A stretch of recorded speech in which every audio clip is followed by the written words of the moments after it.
All right, so this is going to be our first taping of the Dr. Winnie King Show. She has a radio show that she does weekly on Fridays from 1 to 2 p.m. It's on AM Radio 1230. And I am going to play their stream while we're live here. So the Dr. Winnie King Show is going to start. It's 12:59 our time. And I'm going to put the link to the show in the chat.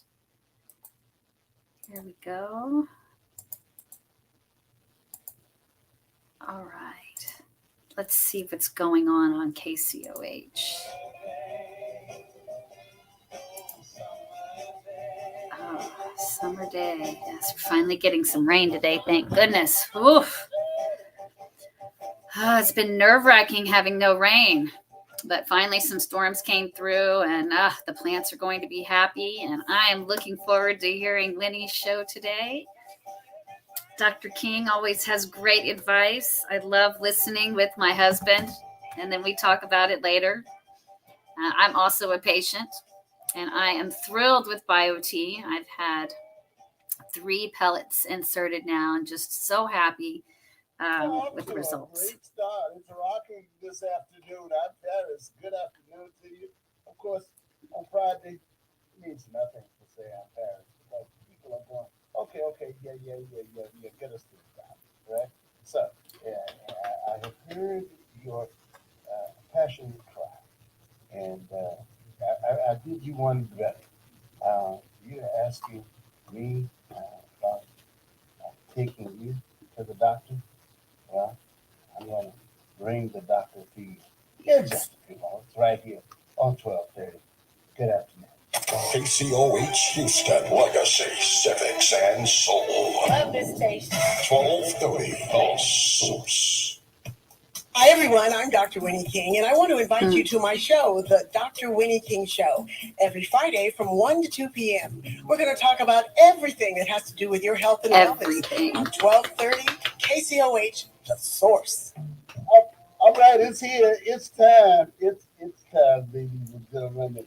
I get the honor of being here today, but I don't need to do anything. Just close my mouth and allow the host to open her. Hello.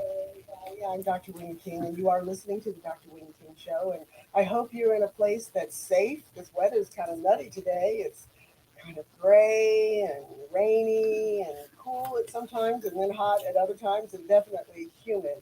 But I'm glad that you're here with me, and that we're going to have a great show today. And I want to, first of all, wish you all a happy 4th of July in advance. We won't obviously be on the air next Monday, but I hope that you guys enjoy the holiday, but do it in a safe manner. You know, I'm an old ER doctor, so I always talk about safety. And back in my old ER days, you know, these holidays like the 4th of July and Labor Day were days when people would come in with fingers blown off and lacerations and barbecue accidents. People thinking that, you could pour the lighter fluid on there and you're supposed to pour the whole container of lighter fluid. You know, there's a new Medea movie out now. Well, you haven't seen it yet, but Mr. Brown is soaking the grill with lighter fluid, and then we're all waiting for that moment when he hits the lighter, and the thing blows up, and then you see him running back and forth with his behind on fire, and then he comes back in the house and he tells his wife, Cora, I can't go to hell. I can't go. This is too much. This is obviously one of the reasons for the attraction of your bedside now. You can switch from Latin to Medea. Oh yes. To Mr. Brown. Absolutely. If you haven't seen that movie, I think it just came out a couple months ago. You gotta watch it. I'm sorry, I probably spoiled that part for you, but it's really, really worth listening to. But happy 4th of July to everybody, and I want to give a shout out to my employees at my office, Sherry and Nady at my Best. medical office. The best. And I mentioned to you guys last week that we're going to be opening up a new facility. It's the Houston Medical Clinic, and Amisha and Alex are there, and shout out to them. We're going to be opening the day after the 4th of July, so July 5th. you guys should come out. It's 850 Cypress Creek Parkway, and that's in Suite M. And real easy to find, just right behind the Smoothie King. That's what we tell people, is that Cypress Creek Parkway and Red Oak. That we will be open from 9 to 2, Monday through Friday, and it's urgent care, walk-in, any kind of health issues that you got, we're going to take care of them for you. And on Monday, if you swing by, we'll do free blood pressure and glucose checks. Which is, hitting the two big things that affect the community. Oh, that's great. Okay. So if you want to get your blood pressure checked or you want to find out what your blood sugar is, come by and we will do that for you for free. Now, I have a very special guest on the show today that I want to introduce you guys to. But first, let me give you the phone number, because if you've got a question, I want to hear from you. And of course, we'll take questions about all things. This is your show. And so we talk about anything that you want to talk about when it comes to health and wellness. But the number to call is 713-668-1230. Again, that's 713-668-1230. And please know, anybody knows me, there's no such thing as a silly question. If it's important to you, it's true. important to me, and I'm going to do my best to get that question answered for you. Okay, without further ado, I want to introduce my special guest today. His name is Matthew Teague. They call him Mr. Teague. He's big. He's a big guy. He is the owner of Teague's Barbecue in Spring, Texas. He's been the owner since 1989. And he's had a very interesting life. Prior to that, he was a former defensive end in the NFL from 1980 to 1986. He played for the Atlanta Falcons, the Houston Oilers, before they became the Texans. And he currently, in addition to running a barbecue business, which is a job that should take up all of his time, he also works as a behavioral specialist for Albany ISD. Welcome to the show, Matthew. We're so happy to have As I'm Googling Matthew. Hopefully, share some information, or at least dialogue, make the show interesting. Yes, I think it's going to be very interesting. And, most people, think of my show as just straight medical. We're talking about hypertension, diabetes, colon cancer, but I care about every aspect of a person's life. And I'm also a sports nut. I love She sports. is a sports And nut. so I think that there are some things that you can share with your experiences from being in the NFL and also your current experiences as a behavioral specialist that can be very helpful to the audience. And so that's why I'm very excited to have you here on the show. Now, I do want to make sure, though, that we plug your business, because I happen to have tasted some of Teague's barbecue cuisine, and I can tell you folks that it is fabulous. You are originally from New Orleans. Absolutely. I was born in Cincinnati, Ohio, but raised in New Orleans since the second grade. Okay. So there's something about coming from New Orleans that you just know the food is good. It is delicious. I mean, you've got just an amazing array of food, and the sweet potatoes are off the chain. So, we want you guys to know about Teague's Barbecue, and I'm going to give you the address. It's 3307, and that's on Spring Stubner Road in Spring. And the number to the business is 832-246-8552. Let me give that to you again, and we'll do that again throughout the show, so don't worry if you didn't get it. The address is 3307 Spring Stubner Road in Spring, and the phone number is 832-246-8552. And if you want to see some of the things that are available, you can just go right to Teague's Barbecue, and that's Teague's, TeaguesBBQ.com. So that's Teagues, TeaguesBBQ.com. And there you can see the menu items, you can see everything that's Domain's available. expired. And Crap. now I've got a That's lot of okay. questions to I'll ask go you, but ahead we've and- got somebody on the line, so I think we'll take our first caller. Hey, caller, how are you? Hi, I'm fine. Thanks, Dr. King, for taking my call. Of course. How can we help? Yes, ma'am. I was interested in the ozone shot. Yes. And I listened to you several weeks talking about it from here and there. And I was wondering, is there once you get the shot, how many times can you have it done for a year or weekly or anything of that nature? Well, let me ask you a couple questions. What are we treating? Actually, I've been having a lot of back problems. I'm a truck driver. Uh-huh. Okay. And I'm sure that has something to do with aggravating the area. Okay. Do you have a diagnosis of like a herniated disc or something like that? No, ma'am. No. Times I have gone to the doctor, they said, they haven't come up with anything. Okay. So that helps me to know the best way to treat you because we give ozone in a couple of different ways. We can give it through an IV, and that kind of affects the entire body. And I think that would probably be the best choice for you. And then we can also take ozone and we can inject it in localized areas where there's problems. And sometimes I do both. But in terms of how frequently, I would say that at the most I'd be doing it twice a week, but doing it once a week, is perfectly fine for about 3 or 4 times until we get the pain under control. Most people will experience some reduction in their pain right at the time of the treatment, and then it continues going on, for quite a while. Most of my patients that have rheumatoid or osteoarthritis will come in once a month after we've done the initial round because they feel so much better. And it's right around that 4-week point when they start to feel that the pain is starting to come back a little bit, and then we just do another treatment. Okay. And that's something that's covered under insurance. I think I heard last week, I believe, that it was roughly around the $300 range. That's right. And unfortunately, no, it's not something that insurance covers. Anything that's about, wellness or preventive medicine, insurance is generally not going to cover. Okay. All right. Well, thank you very much. And I'm trying to get my whole family in to see you somehow. Oh, and we will be trying to come, and I'll probably be the first. All right. That sounds great. Oh, Thank you so much for calling, and have a wonderful holiday weekend. All right.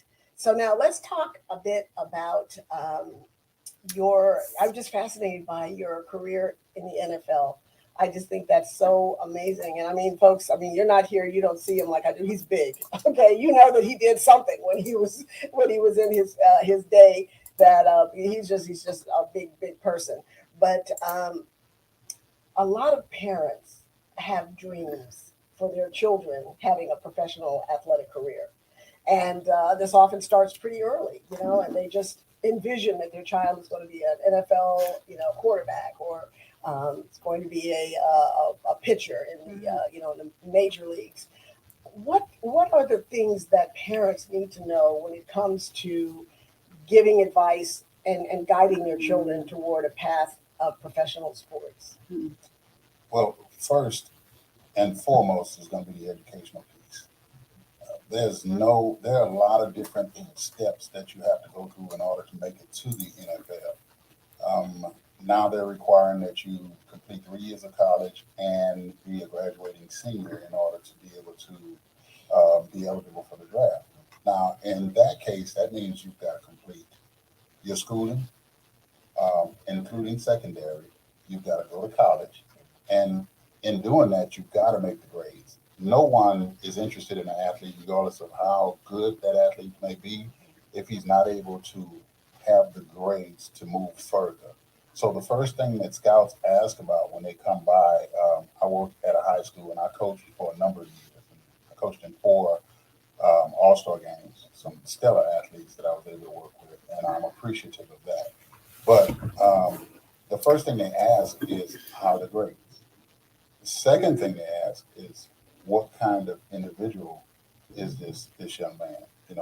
Is he disciplined? Will he listen? Follow instructions? So a lot of self-discipline, along with being able to be coachable, teachable, and directable, are very important.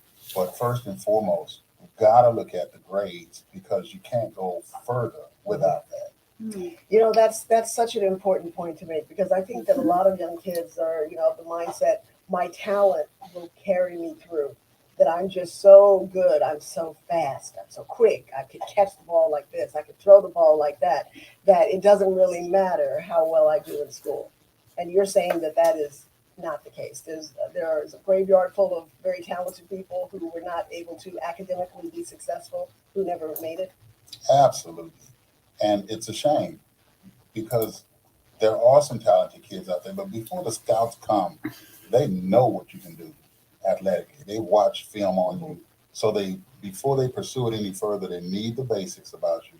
And if you're not somebody that they feel like will be successful in their program because you're hard-headed, you won't listen, you're not coachable, you're not consistent, won't show up for practice, you aren't disciplined enough to be able to get the information that they've given you so that they can teach you to be a part of their program. And if you don't have the grades, they no longer pursue. And junior colleges absorb a lot of those athletes, but a lot of those athletes who go to junior colleges, that's where they stop because the demands at junior colleges are high. That 2-year associate's degree, and hopefully some 4-year university will pick you up and take you forward. But the things that you should have been doing leading up to your senior year of high school is what you're trying to accomplish within a 1 or 2 year period at a junior college, which is tough. Yeah. I think this is a really, really important point for parents that are listening to really get, if you've got a child who you think may have aspirations of some type of professional athletic career, that education is so critical. Because a lot of people sort of blow school off, and then when they discover that they want to be professional, then they want to try to double back and focus on education, but they didn't get the founding principles when they were in second and third and fourth and fifth, sixth grade, so that now they're struggling. I mean, they can't read, they don't understand how to put a sentence together, so they don't do well, and they academically are just sort of retarded, in their growth. And it's really, really hard to go back once you've missed that critical time. My mom is a retired third grade school teacher, and she used to say the third grade was one of the most important grades in the school because it's sort of a transition time. And you've got to know how to read and write and how to handle math.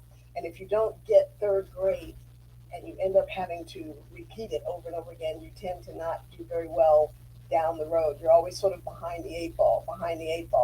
If you've got a question today from Matthew about sports and about getting prepared for sports or behavioral aspects of sports, call us. The number to call is 713-668-1230. Again, that's 713-668-1230. Now, I grew up in a family where academics was everything, and I mean, ever since I was a little girl, I remember telling people I was going to go to 13th grade, which in my mind was college. I'm like, okay, you go to 12th and then you go to 13th grade, right? But I mean, it was always about education.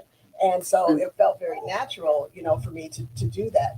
But some families are not very pro education.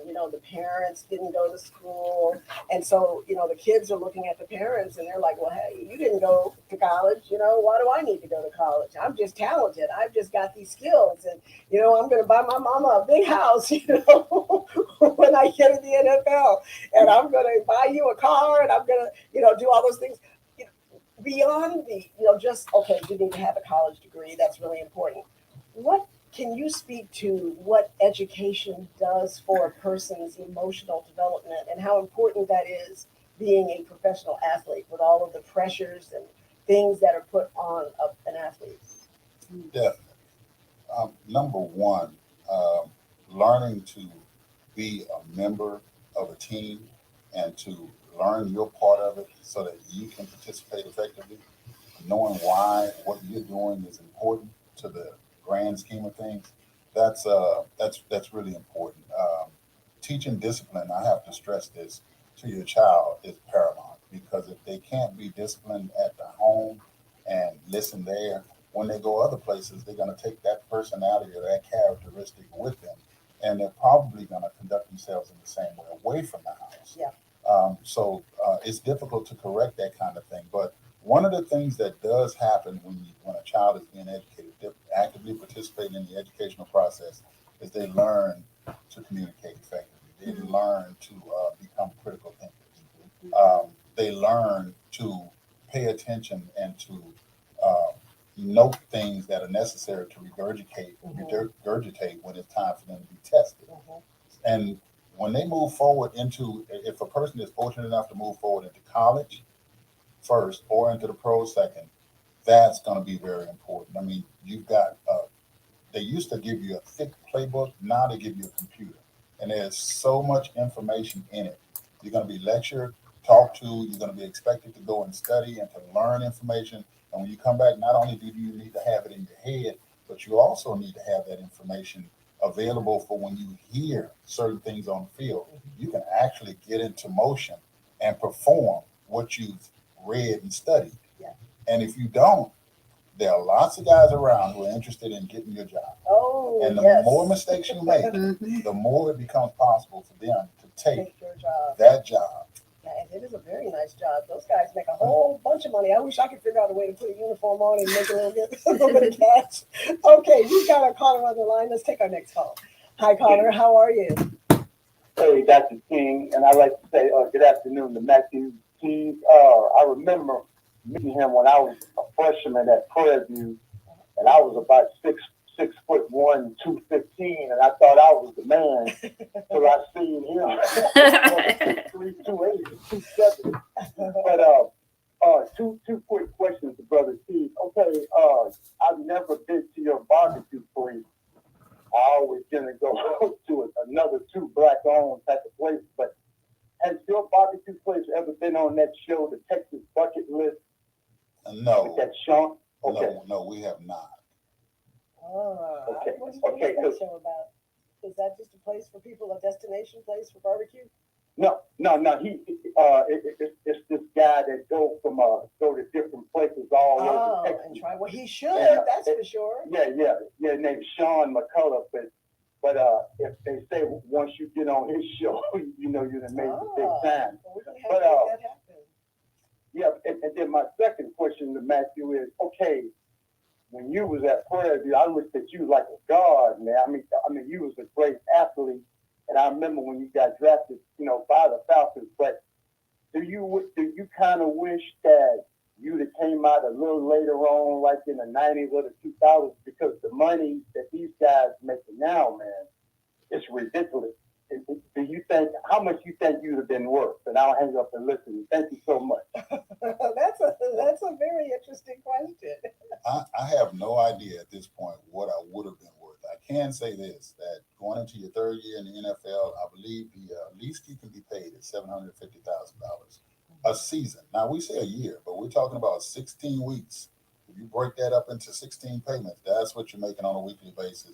Most athletes, the ones that are smarter, they get their money deferred to where they're paid later in life after they're not playing anymore. Oh, that's but smart. In 1981, the highest paid player in the NFL was making $400,000 a year. This was William Andrews with the Atlanta Falcons. Now, mind you, there were a lot of people in the league who were prominent individuals. I mean, and Walter Payton was in the league at the time.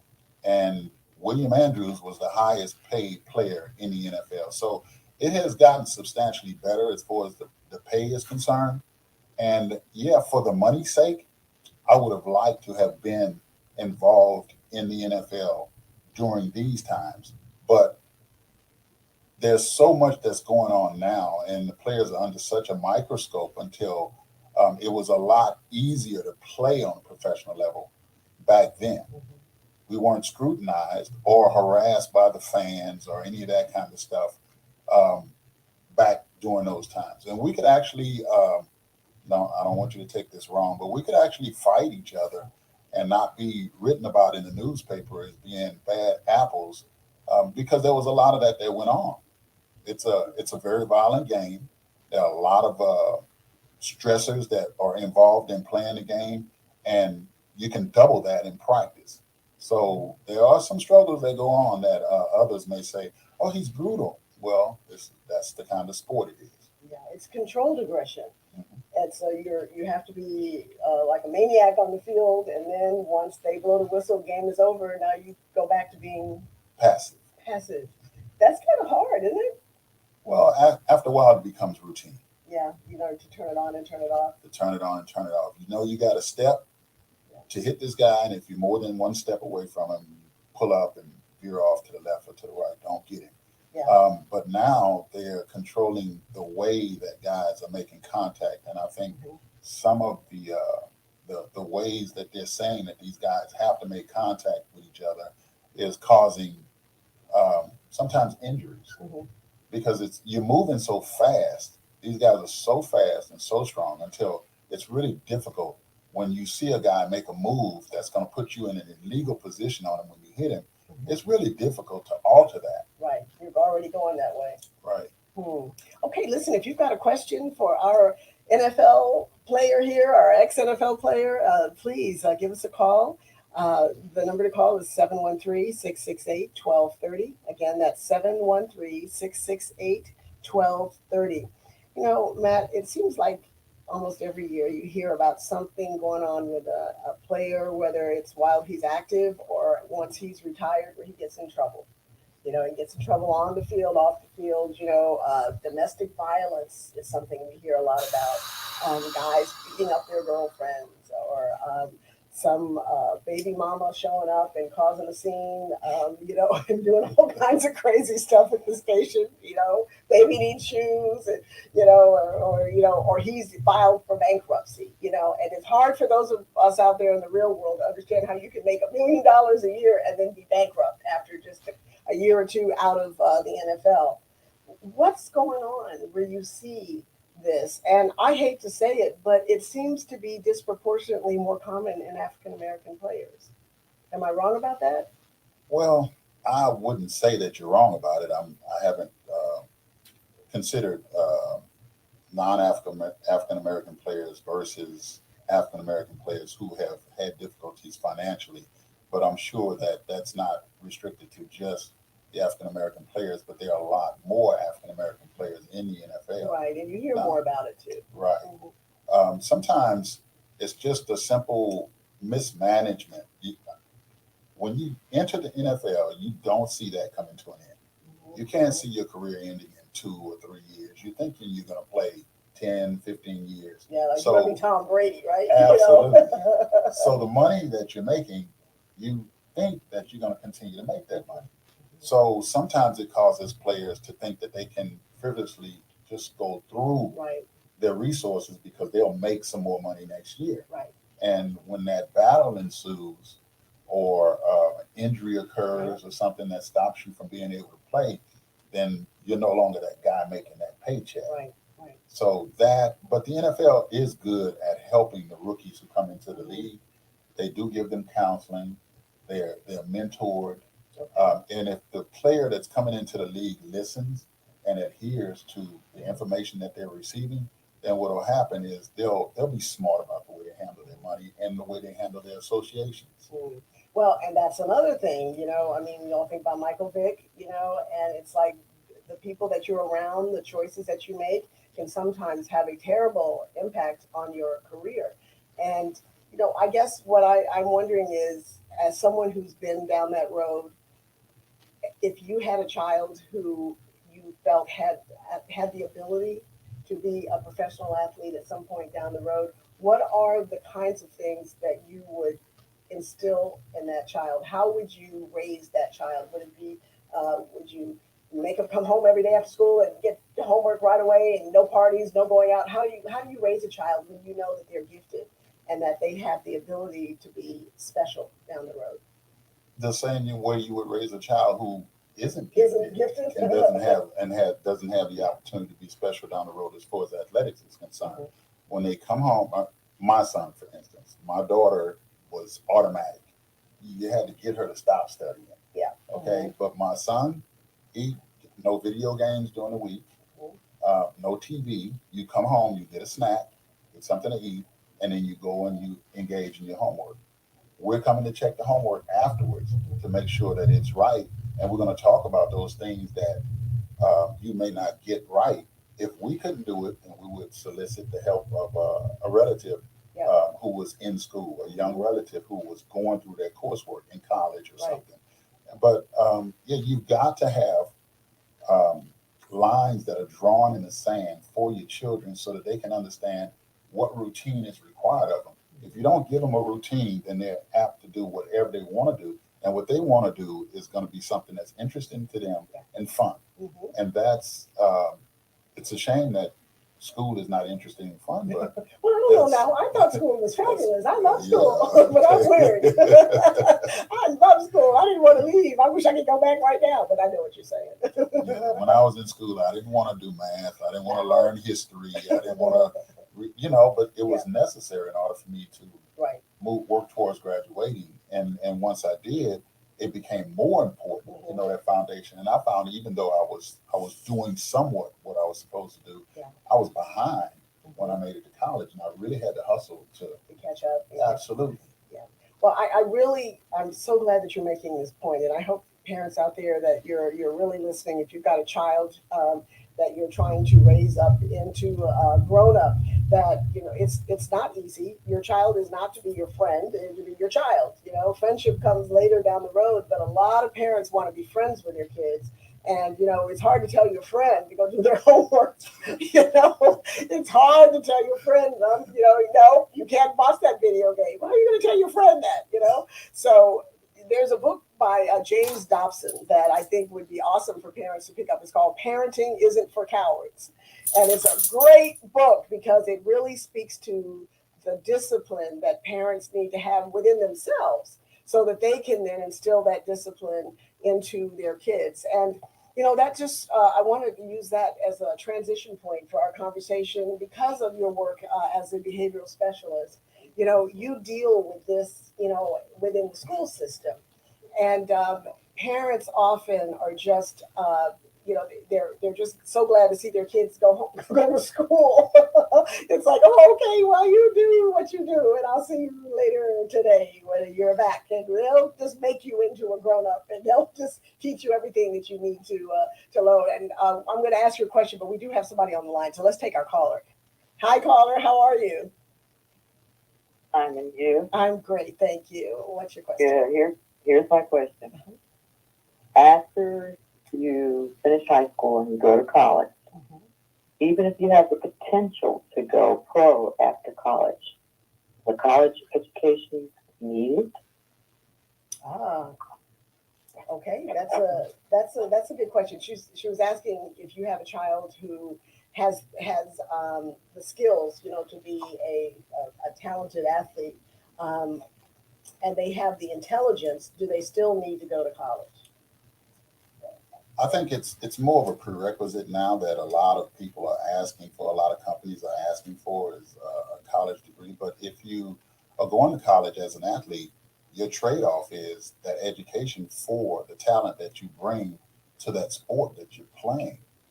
So get the benefit of being there and use that to your advantage once you leave college. Now, for some people, I'm going to be honest with you, for some people, having a degree has not benefited them because they've gone on to be certified in areas and they work in an area that's totally alien to the degree that they receive. There's nothing wrong with that, but that's one of the things that you determine after you get going and you see you have a direction and determine which direction you would like to go, what you're going to be comfortable in doing for the rest of your life, or at least a portion of it initially. But I think the education is really good to have, especially if it's a trade-off. It'd be a shame to throw that away and not get the education and the degree and spend your time in college just doing enough to be eligible to play the game. What is it, like 3 years of college and then you're eligible? Is that how that works? Well, it's 3 years and you have to be a graduating senior. Okay. And they generally have those guys drafted during the summer months in the supplemental draft. I see. Okay. Yeah. My question is, do you graduate and get the degree? Because I saw a pro football player the other day. He went back after many years and got a degree. And that's my question. Do you graduate? He probably was presented with an opportunity before his years in college were up, went into the professional field, and then came back later and secured that and got the degree. And let me speak to that because I am that guy. I went to Prairie View. I was drafted, hadn't completed school, went in the draft. Incidentally, I was wondering whether I should go because I had another year left in school. And a friend of mine by the name of Alvis Prince asked me, I was talking to him, I said, you think I should go? He said, well, what do you think? I said, well, I really believe in, since my name came up, that I should go. And he said, boy, everybody's wishing they could be drafted. You're drafted and you're thinking about staying. What is wrong with you? So I decided to leave. But when I left, I realized that I hadn't accomplished what I'd set out to accomplish in school. When I was able, I came back to Prairie View. I sat in class with a bunch of youngsters, and I earned my my 4-year degree. And then I caught fire. I went back and I got another degree in health and human performance. And then I went back and I got another degree, 2 masters. So a second degree was in education administration, but it was solely based on the direction I wanted to go in the educational industry.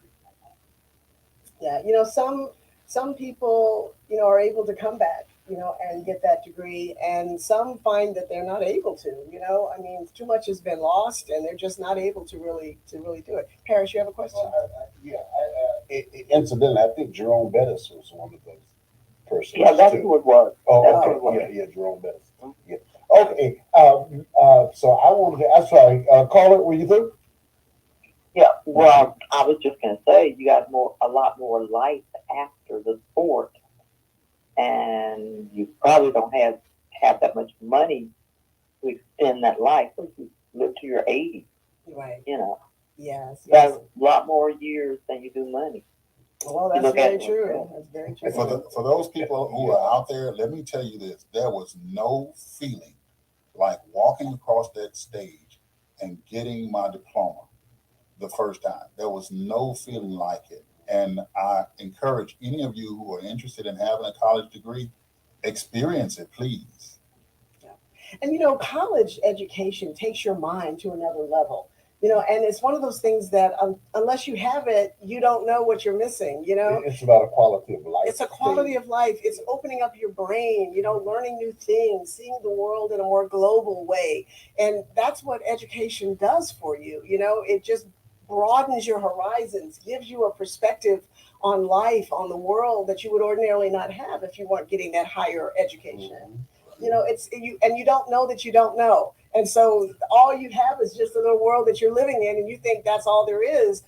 But when you go to higher education, you learn about things. I mean, you know, like right now, what's going on in our world with the war in Ukraine and all that's going on over there, and the history of Russia and World War II and the similarities. And you know, you wouldn't know that, you know, if you hadn't gone on for higher education and had a more worldly, global view of life. So I mean, you know, I sound like a school teacher myself. You know, I love school. I love education because it just broadens your mind. When I talk to people sometimes about current events, and I'm always doing that because I'm a news junkie, I'm amazed at people who don't even know what's going on. You know, they have no idea, and they have no perspective on it. Like, you know, what's going on. Even the 4th of July. The 4th of July is a very important holiday. Why? You know, why? What's so special about the 4th of July? What's so special about democracy? You know, what's on the line these days with democracy? We're talking about our country and democracy and who we are. Why would we have that conversation? I mean, most people have no idea what you're talking about. So that's why, you know, I'm going to give, that's my big spiel for education. All right, I'm done. All right. All right, caller, thank you so much. Thank you. Okay, and I would add to that this to touch on what both you and Matthew talked about. The two much maligned words, ironically, are critical thinking. Yes. Because we don't understand what critical thinking is, Right. and to look at various subjects from different perspectives is to release critical thinking. That's right. That's what it is. That's It's exactly not right. anything scary. It's No, really about not at opening all. up. That's exactly to the way right. that you're getting. But listen, we've got other callers here, Yes, and we I do. want to get to them because I don't want. It's not good when the callers want to beat up the disc jockey because the disc jockey talks more than the callers did. All right. Well, let's take our next call. Let's go right on the phone lines. Hi, caller. How are you? Hello, caller. You're on. Oh, hey, how you doing? Hey, we're good. Thank you. How are you? All right. My name is Roland Steptoe. Okay. After you heard that name, you got a big smile on your face. And Matthew is a very modest person, and he's not going to mention it if I walk into the podium. He's getting accepted. He's getting accepted to the Prairie View Sports Hall of Fame. Oh, what? Oh, my Yes. brother, what? I did not know that. We should have been knowing that and advertising that. How did you not tell me that? Hey, that's why I called it, because I know he ain't going to say nothing about it. He's being inducted into the Prairie View Hall of Fame. Yay! That's fabulous! Congratulations! Oh my goodness!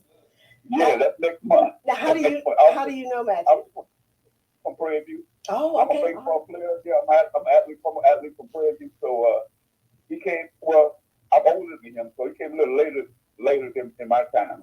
I graduated with 78. Okay, awesome! Wow, that's amazing. Great news. Yeah, and another thing, you made a plug about his barbecue. His barbecue is great. Yes. But you need to try the pineapple pudding. Oh, yeah. All right. I heard that. Tell us about this pineapple pudding. Well, it's hold it out on it. It's a trade-off that I made for banana pudding. Banana pudding is good, but next day banana pudding is no good because the sugar turns the bananas dark, so it's not right. It doesn't have a good appearance to it, and you don't want to eat it. But I decided to make a pineapple pudding and layer it just like banana pudding: cookies, fillings, and pineapple tidbits. Cookies, fillings, pineapple tidbits, and top it with cookies. And tried it as an experiment, and it was really good. It's a taste like I hadn't imagined it would be, but everybody seems to love it, and nobody makes it but us. All right, I heard that. Pineapple pudding, awesome. Well, Roland, thank you so much for calling in. Good to hear from you. Congratulations from the Panther Club alumni and the Bowen crew. All right. Thanks, Dad. Okay, let's take our next caller. Hi, caller. How are you? Yes, hi. How are you doing? I want to thank you for your program. Thanks, KCOH, for doing what they're doing. Do you all really know who you have in there? Well, why don't you tell us? This man was as articulate as he is now. He was that way when he was at Prairie View. I know because I interviewed him many times, and you could see that he had more than football on his mind. And he was one of the nastiest football players. This guy was a combination of Ray Lewis. You know, you're familiar with Ray Lewis? Yes. Michael Singletary. Oh. And throw some Lawrence Taylor in it. And I just want to congratulate him. Yeah, Lawrence Taylor. Yeah. Oh, no. Yeah. When Prairie View, wherever Prairie View went or whoever came to Prairie View, fears this man. What? I forgot his number. They knew his number. What was your number? The night before, you had guys. 72. 72. 72. Someone you see. You had guys who didn't sleep the night before. Dang. That's how bad he was. I want to congratulate him.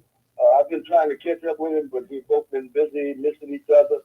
And I've heard about his pineapple pudding, and I hope to catch up with him soon. And this is Ralph Cooper, and I just want to congratulate him, okay? Oh, man. Going into the Hall of Fame.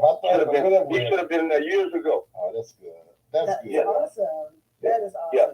And he worked hard for everything that he achieved. He worked extremely hard for it, okay? He was the first on the field and the last guy to leave the field. All right. Well, That's speaks to that discipline. High praise indeed, Mr. D. Okay, Ralph. All right. Thank you so much for Thank you, Ralph. I really appreciate that. I'm going to have to call you. I was talking to a friend of mine about you today. When they mentioned KCOH, you came to mind. Yeah. And I told him how we used to have our differences back when I was playing with Prairie View, because you, some of the reporting that you did on Prairie View, it was true, but I didn't like it. So we had our differences. But when I saw you at the aquarium, at the Hilltop awards ceremony, that was when you and I reconnected.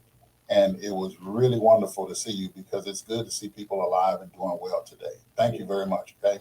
Oh, that is awesome. Now, you know what? We need to talk about your barbecue. Now, again, this is Teague's Barbecue. The address is 3307 Spring Stubner Road, and that's in Spring.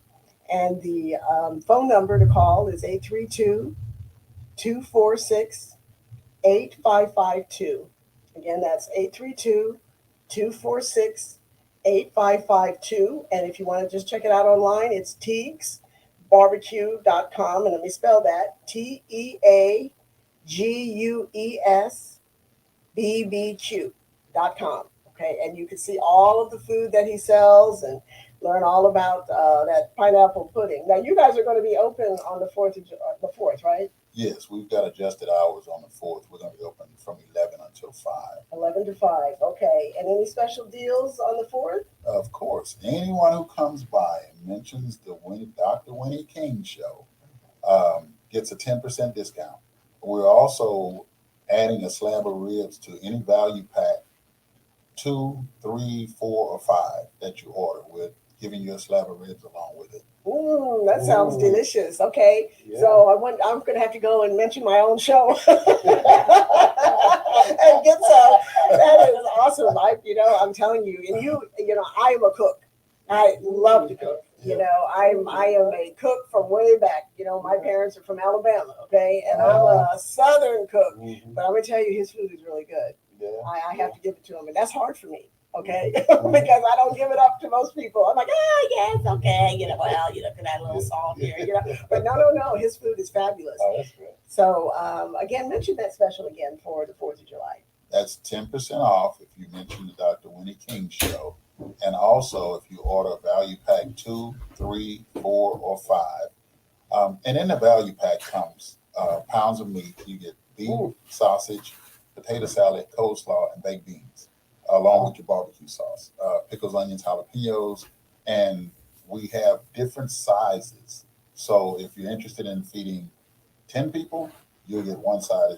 If you're interested in feeding 15, 20, you get another size. But with the 2, 3, 4, or 5 value pack, we'll give you a slab of ribs along with it. Tastes so good, it makes you want to put on a grass skirt. Makes you want to do it. My goodness. Well, we've got just a little bit more time in the show, and I want to move into the behavioral work that you do with kids. And if you've got a question, call us. The number is 713-668-1230. Again, that's 713-668-1230. Now, you work with Aldine ISD as a behavioral specialist. Tell me, what does that entail? What do you do? Primarily, I work with kids who have acronyms associated with their name. They're emotionally disturbed, learning disabled, oppositional defiant disorder. Let me just go ahead and use the letters. ADHD, ADD. And those are the kids the population that I work with. They don't sit with me in a room. My job is to get them into their general education classrooms and get them acclimated to controlling their behavior and adjusting or reacting properly to stimulus that happens while they're in the general population. Okay. All right. Well, I can imagine that seeing you come down the hall would be very helpful in getting them to embrace a different approach because, you're just a very imposing figure.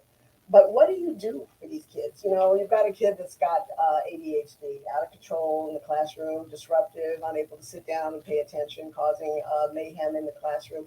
How do you interact with that child? Well, first, each child is an individual.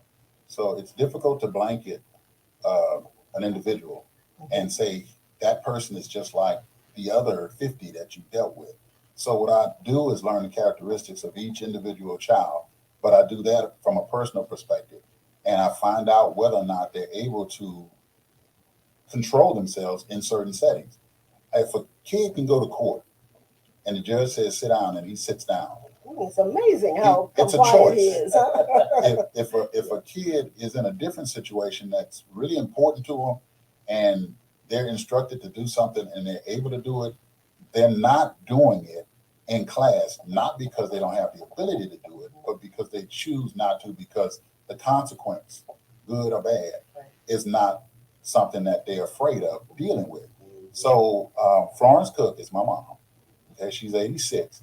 And I tell you what, I thought that lady was crazy until later after I left home, and I realized that she really wasn't. She just did what was necessary for me to give her my attention.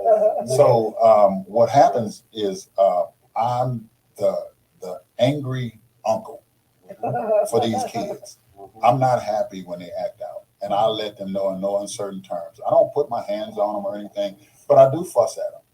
And I've had a kid tell me one time I was disrespecting him, and I said, "So who lives at home?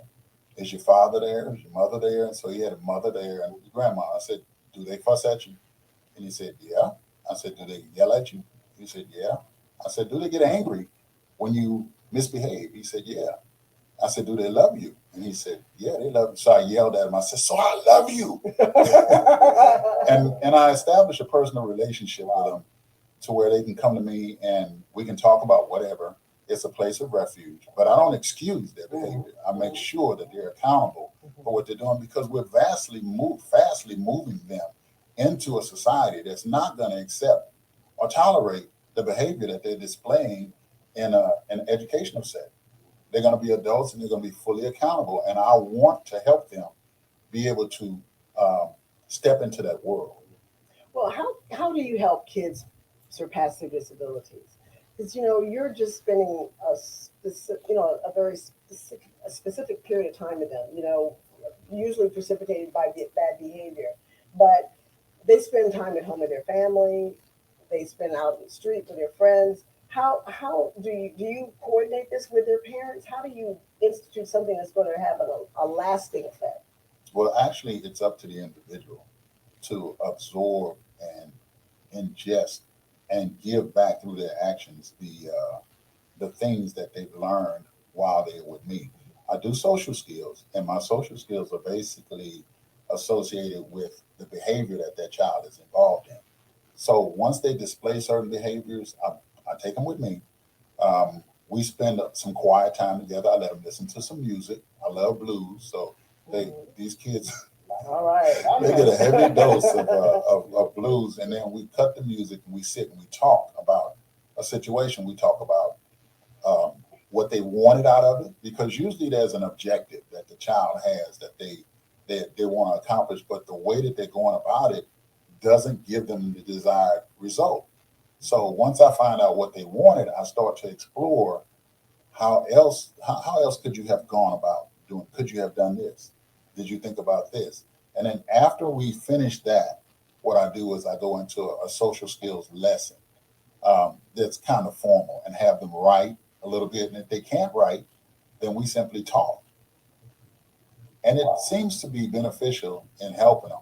But what's more beneficial is that they don't want to come back and see me, which is important, because when the teacher says, "I'm going to call Mr. T," no, don't call him. But we all need a stimulus that's going to help us to decide that we're going to do something other than misbehave. Yeah. So I'm that stimulus for them, and in a positive way. I have from your perspective. Yeah, I have the ability to actually place my hand on their shoulder. I can enter their personal space. I have a relationship with these, and I develop a relationship with each and every one of my kids every year. And along with other kids on campus, because there are some kids on campus who they should be with me. They're not. But they're not. Huh? You can really help them, huh? Yes. I remember my sister is the mother of 4 children, and she was very strong disciplinarian with those kids.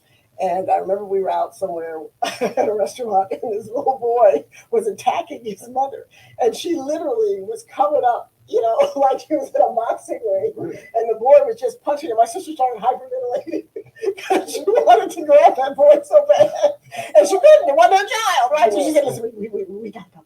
We just gotta go. I can't watch that. Let's go." So we had to leave the restaurant because she couldn't take it, because she understood what needed to be done. And this poor mom was like the rope-a-dope. She was like being attacked by a boxer. It was so sad. Yeah. Look, I'm so glad that you got that question out, because it answered a part of the question that I had for you. And God bless you for going into service like that. But what effect did football have on your career choice? And I know you prepared to do several things with your career, but I mean with children specifically. Well, contrary to popular belief, I didn't, and I go to this thing called the Gap Institute every year. It's 3 days prior to school starting. And it's all about, the laws, how they've changed, how we structure dealing with kids and that type of stuff. And it's, you take what's good for you. You take all of it, but you utilize what works for you. So saying that to say, I never wanted to work with kids. And they asked that question before, what I know everybody's here because they love children. And they, when they got to me, I said, I didn't take this job because I love kids. I simply needed a job. I was coaching at Prairie View. The head coach lost his job. I ended up consequently looking for work, and I was offered a job, and I took it. But I learned to love them during the process. But like when you look at a kid who's displaying malbehavior, that's not something that you love. It's something that you figure out how to deal with and to help them make adjustments to, so that they won't continue that way. Some of them are still like in the terrible twos. They stomp and kick and about anything that's not going their way. And I understand it's about getting their way, but if I can help them with coming out of that, then it's paramount. So professional football did not guide me into the educational industry. I thought I was going to play for a lot longer, and I was going to be living somewhere else and doing something else. What? I don't know. But I didn't see myself in the educational industry. But after 18 years, I don't restrain kids. A lot of people who are in my position, because we take classes on restraints. I don't do that. I talk to them, and they trust me, and they listen to me. And that's important because that translates into them being able to do that with someone else. Well, you mentioned something a little while ago, and I want to close out our show talking about this because I think it's really important. You use the word accountability, and that's something that kids often are not challenged with. And so they wind up not understanding that there are consequences for the behaviors that they exhibit. And sometimes there aren't, because parents don't hold their children accountable, but the world is going to hold them accountable at some point in life. And there's a connection, I think, between learning about accountability and also developing a vision for the future. When I was a kid, like I mentioned, I said I was going to go to 13th grade. I knew I was going to go on with education, and I was excited about it. I wanted to do that. And so I wasn't out at the parties, in high school. Nobody saw me at a party. I wasn't doing any of that. I was at home doing my homework because I had a vision, Now, that was my vision. It's not to say it was the vision, but it was Winnie's vision, And so I made plans early in my life. But the reason I did that, not because I was a big genius, because my parents put those seeds in my brain. They created a picture for me. You're going to do this, then you're going to have this education, then you're going to live this kind of a life. Mommy and daddy are working hard so that you can have these things. And then you're going to go even further than we went, and you're going to have this, and you're going to do this and that. And so I had these dreams that were put in me as a young girl, and it helped me to sort of self-regulate what I did and what I didn't do. Do you do that with your kids? Actually, yes, but everybody's got a neighborhood that they've got to go back to when they leave this perfect setting. And that's where we're helpless. Because the skills that they learn in those neighborhoods that help them survive are valuable in that environment. So I can't strip them of what's going to help them survive. Let me put it, when I grew up in New Orleans, my household was abusive. I got bullied a lot until, I learned to fight back and finally start winning.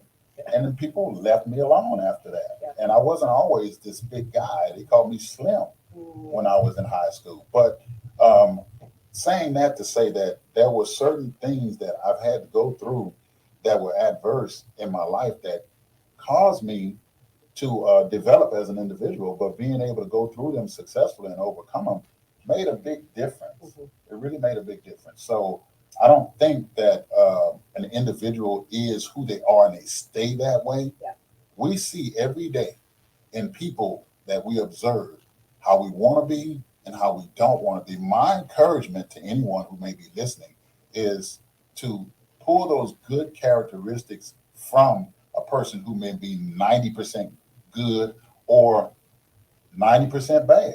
But if there's something attractive that you see about that person, you can take that, add it to yourself as an individual.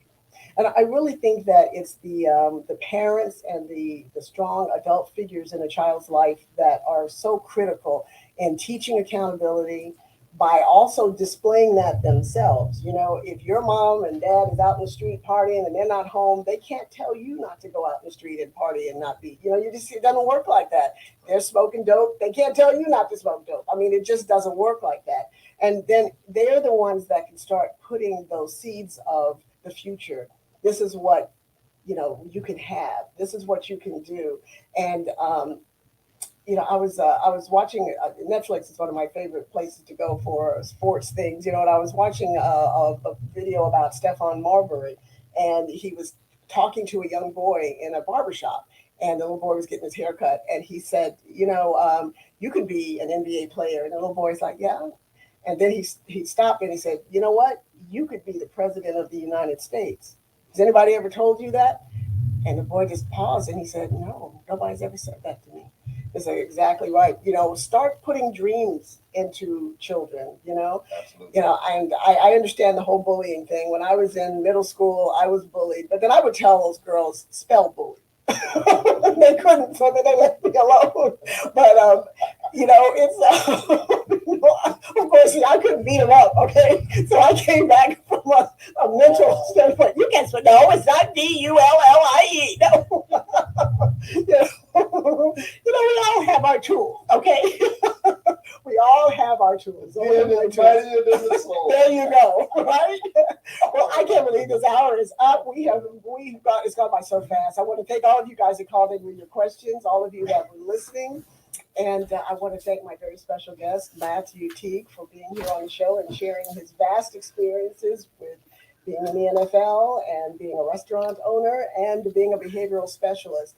And again, I want to give you the information about his restaurant because it is delicious food. And for those of you out there that are stressing about what you're going to have for the 4th of July, just go get his food. And you can lie and say you cooked it. It's okay. You can put it in another container if you have to. It's all good. Nobody's going to know. But his food is awesome. And I think you would truly, truly enjoy it. It's called Teague's Barbecue, 3307 Spring Stubner Road, and that's in Spring. The phone number is 832-246-8552, and the website is teaguesbbq.com. Matt, thank you so much for being here today. And any final words you want to give to our listeners before we sign off? Yes, I'd simply like to say affirmations. I love you. You're handsome, you're beautiful, you're smart. There is nothing wrong with you. You're intelligent. You can do this, and I'm going to help you do it. And, be that person to help them, and they'll develop. Oh, that's awesome. That's awesome. And word to the wise for parents out there. You guys have a wonderful 4th of July holiday. And remember what I always tell you, drive safely. Your car is not a weapon, okay?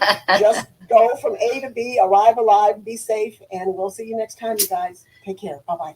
KCOH. Car is not a weapon. Civics and soul. All right. So I am going to pause the stream and so grateful for Winnie.